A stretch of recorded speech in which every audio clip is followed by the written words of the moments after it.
കൂടുതൽ ആലോചിക്കാൻ നിൽക്കണ്ട്. ഈ കല്യാണത്തിന് റെഡിയാവാൻ നോക്ക് സുഭാഷ് ചേട്ടാ. സുനന്ദ നാളെ അത് പ്രതീക്ഷിച്ച് അമ്പലത്തിലേക്ക് വരാം. ചെന്നില്ലെങ്കിൽ അവളെ നമ്മൾ ചതിച്ചെന്ന് വിചാരിക്കില്ലേ? അവളെ ചതിക്കണമെന്നുണ്ടോ സുഭാഷ് ചേട്ടന്? ഒരിക്കലുമില്ല. ഡൺ. അപ്പൊ പ്രശ്നം തീർന്നു. ആ. നാളെ നമ്മൾ പ്ലാൻ ചെയ്ത പോലെ ആ കല്യാണം നടക്കും. ഓക്കെ? ഓക്കേ. ചേട്ടാ എന്താ വേണ്ടേ? അതെ, ഒരു താലി പൂജിക്കണം, പിന്നെ ഒരു വിവാഹം നടത്താൻ വേണം. താലി കടയിൽ കൊടുത്തോളൂ. ദേവസ്വം ഓഫീസ് ചെന്നേ വരന്റെ വധുവിന്റെ ഡീറ്റെയിൽ കൊടുത്തോളൂ. ആ. അവിടുന്ന് സർട്ടിഫിക്കറ്റ് തരും. ശരി. ഈ താലി പൂജയ്ക്ക് എത്ര അത് ദക്ഷിണായിട്ട് എന്തെങ്കിലും കൊടുത്താൽ മതി. ആണോ? വിവാഹത്തിനുള്ള ഫീസ് ഓഫീസിൽ അടയ്ക്കും. ഓ ശരി. ശരി എന്നാ. ഇന്നലെ ഇന്നുമായിട്ട് ഓട്ടത്തോട്ടായിരുന്നു. ഡ്രസ്സ് വാങ്ങണം, താലി വാങ്ങണം, അമ്പലത്തിലൊക്കെ ഓക്കെ ആക്കണം. എന്നാലും ആരും അറിയാനും പാടില്ല. അയ്യോ, ഓടി ഓടി എന്റെ നടു ഒടിഞ്ഞ നിധിയേ. ഈ ആൾക്കാരൊക്കെ വീട് പണിത് നോക്കണം, വിവാഹം നടത്തി നോക്കണം എന്നൊക്കെ പറയുന്നത് വെറുതെ അല്ല. ഇറങ്ങി ചെയ്യുമ്പോഴേ എന്റെ പാടറിയുള്ളൂ. എല്ലാം ഓക്കെ ആയോ? ഓക്കെ, എല്ലാം റെഡി. ഇനിതാ ഈ താലി കെട്ടിന് മുമ്പ് ഒന്ന് പൂജിച്ച് വാങ്ങിക്കണം. ദേവസ്വം ഓഫീസിലെ വരന്റെ മധുവിന്റെ ഡീറ്റെയിൽസ് കൊടുത്ത് ഫീസ് അടയ്ക്കണം. അത് ഞാൻ ചെയ്തോളാം. താൻ ഈ താലി കൊണ്ടുപോയിട്ട് പൂജിക്കാൻ കൊടുത്തോളാം. കെട്ട് കഴിഞ്ഞാല് ദേവസ്വം ഓഫീസിൽ നിന്ന് ഒരു റെസിപ്റ്റും സർട്ടിഫിക്കറ്റും തരും. അതുകൊണ്ട് നമ്മൾ രജിസ്റ്റർ ഓഫീസിൽ കൊടുത്തു കഴിഞ്ഞാൽ രജിസ്ട്രേഷൻ എളുപ്പമാവും. വരന്റെ വധുവിന്റെ ആധാർ കാർഡ് വേണ്ടേ? വേണം, അതുണ്ടല്ലോ. അത് ശരി. നിധി, ഞാൻ ഇപ്പോഴും എന്തോ കള്ളത്തരം ചെയ്ത മട്ടിലാണല്ലോ താൻ. എടോ, സത്യമായിട്ട് അന്ന് പോലീസുകാർ എങ്ങനെ നമ്മുടെ കല്യാണം നടത്തിയെന്ന് എനിക്ക് അറിഞ്ഞൂടാ. മതി മതി, ഇനി സത്യം ചെയ്ത സമയം കളയണ്ട. ഓഫീസിൽ ചെന്നേ അവരുടെ ഡീറ്റെയിൽസ് കൊടുത്ത് ശരിയാക്കുന്നു. അമ്മേ ദേവി, ഒരു കുഴപ്പമില്ലാതെ നടന്നു കിട്ടിയാൽ മതിയായിരുന്നു. നിധി, അതെ, ഒരു സംശയം. നമ്മള് ഇത്രയൊക്കെ ചെയ്തിട്ടും സുനന്ദ സമയത്ത് എത്തുള്ളൂ അല്ലേ? അതൊക്കെ ഉറപ്പായിട്ടും വരും. വരില്ലെന്നുണ്ടെങ്കിൽ ഞാൻ ഇത്ര ഏർപ്പാട് ചെയ്യാൻ പറയോ? മതി, അത് മതി. ഉറപ്പുണ്ടായാ മതി.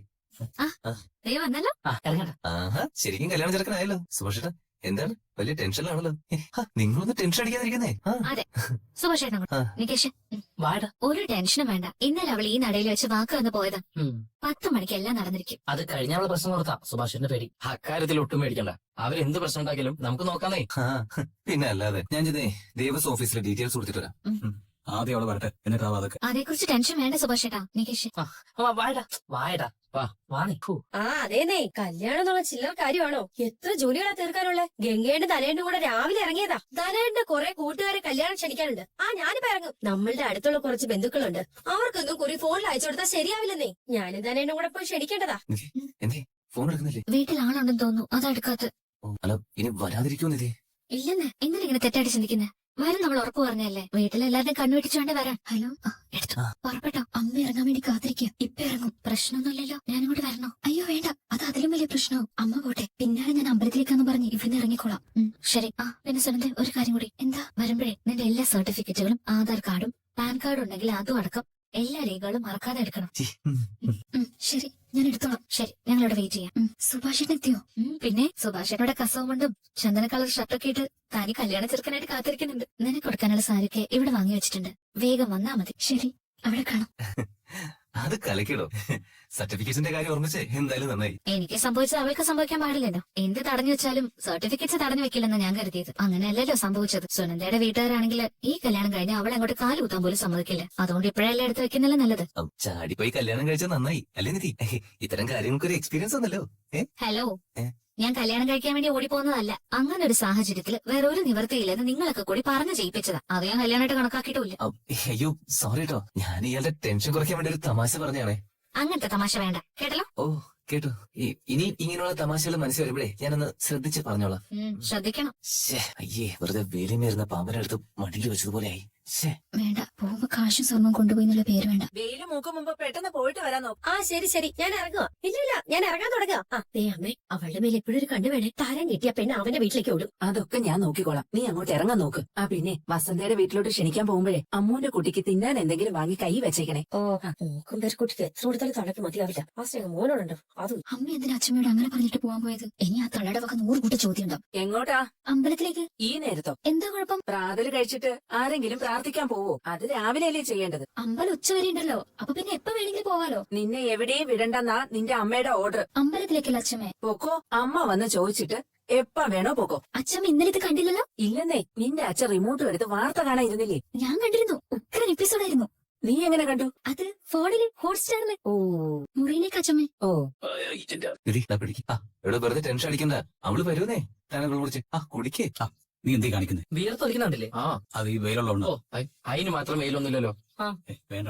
ഇത് കഴിഞ്ഞാൽ ഉണ്ടാകാൻ പോകുന്ന കാര്യങ്ങൾ ഓർത്താണെങ്കിൽ അത് വിട്ടേക്കാൻ പറഞ്ഞതല്ലേ? സുഭാഷേട്ടനെ ചേച്ചി വരുമോ എന്നുള്ള ടെൻഷനാന്ന് തോന്നുന്നു. കുടിക്കും. വേണ്ട. ഇത്തിരി വെള്ളം കുടിക്കുക. ഇങ്ങനെയുണ്ടോ ടെൻഷൻ? ടെൻഷൻ ഒന്നും വേണ്ട. സുനന്ദ ഞാൻ വിളിച്ചിരുന്നു. ഇപ്പൊ ഇറങ്ങുന്ന പറഞ്ഞിട്ടുണ്ട്. ആഹാ ഇനി വെള്ളം കുടിക്കും. നട എപ്പോഴാ അടയ്ക്കാ? ഒരു 11 മണി കഴിയാൻ തോന്നുന്നു. ചടങ്ങുകളൊക്കെ കൂടി ഒരു 10 മിനിറ്റിൽ കഴിയില്ലേ?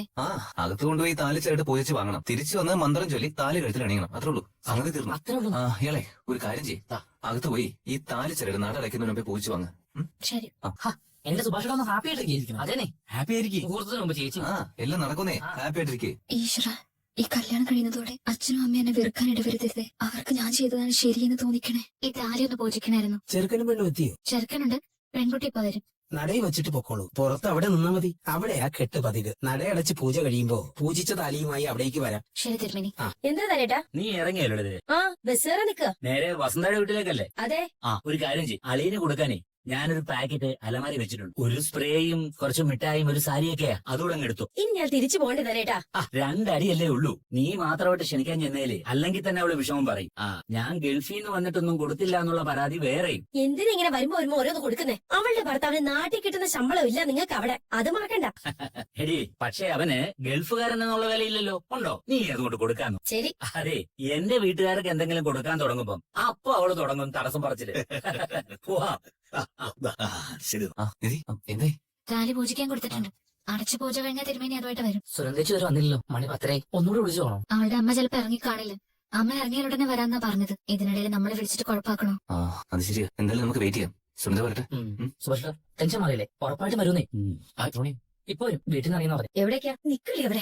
എവിടേക്കാണ് പോകുന്നതെന്ന് ഞാൻ ചോദിക്കുമ്പോ നീ കേൾക്കാത്ത പോലെ നിന്റെ പാട്ടിന് പോകുന്നോ? വിടമേ, ഞാൻ അമ്പലത്തിലേക്കാ. ഈ സമയത്തോ? ഈ സമയത്ത് എന്താ കുഴപ്പം? സാധാരണ രാവിലെ 8 മണിക്ക് മുമ്പ് പോവാറില്ല നീ. ഈ സമയത്ത് എന്തിനാ അവിടെ പോകുന്നത്? എന്തോ കള്ളത്തിലുണ്ടല്ലോ. ഇപ്പൊ അമ്പലത്തിൽ പോകുന്നതും കള്ളത്തരായോ? അമ്മ വിട്ടെ, ഞാൻ പെട്ടെന്ന് പോയിട്ട് വരാം. ബാഗിൽ എന്താടി? ഒന്നുമില്ല. ഒന്നുമില്ലെന്നോ? ഒന്നുമില്ലാതെ ബാഗ് മാത്രമായിട്ടാണ് നീ പോകുന്നത്. ഞാൻ നോക്കട്ടെ. ഒന്നുമില്ല അമ്മേ. വിടരി. അമ്മ കാമേ. ഇതിൽ എന്താ ഉള്ളതെന്ന് ഞാൻ നോക്കട്ടെ. അമ്മേ, അതിലൊന്നുമില്ല. അമ്മേ, ഇതെല്ലാം എവിടേക്കാണ് എടുത്തിട്ട് പോകുന്നത്? എവിടേക്കാണ്? ഞാൻ എനിക്ക് ഇഷ്ടമുള്ള അടുത്തേക്ക് കൊണ്ടുപോകും. അത് നിങ്ങൾക്ക് എന്താ? ദേ, നിങ്ങൾ ഏർപ്പാടാക്കിയ കല്യാണം എനിക്ക് ഇഷ്ടമായില്ല. അതുകൊണ്ടാ പോകുന്നേ. എന്താ മതിയായോ? അതിന് തന്നെ ആധാരം നിനക്ക്. അമ്മ വേണ്ടമ്മേ. നീ ഓടിപ്പോകുന്നു.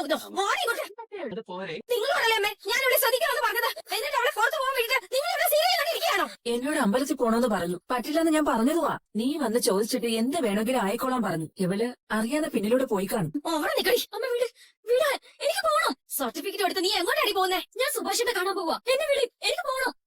അയ്യോ മോളെ, എവിടേക്കാ പോകുന്നെന്ന് പറഞ്ഞേ? സുഭാഷിന്റെ അടുത്തേക്ക്. ആർക്കാരുമായിട്ട് കല്യാണം നടക്കണമെന്ന് നമ്മളല്ല നിശ്ചയിക്കുന്ന മോളെ. ഈ കാര്യത്തിൽ ഈശ്വരന്റെ നിശ്ചയത്തിനെതിരാവും നമ്മൾ തീരുമാനിച്ചതും പ്രവർത്തിച്ചതും. എന്റെ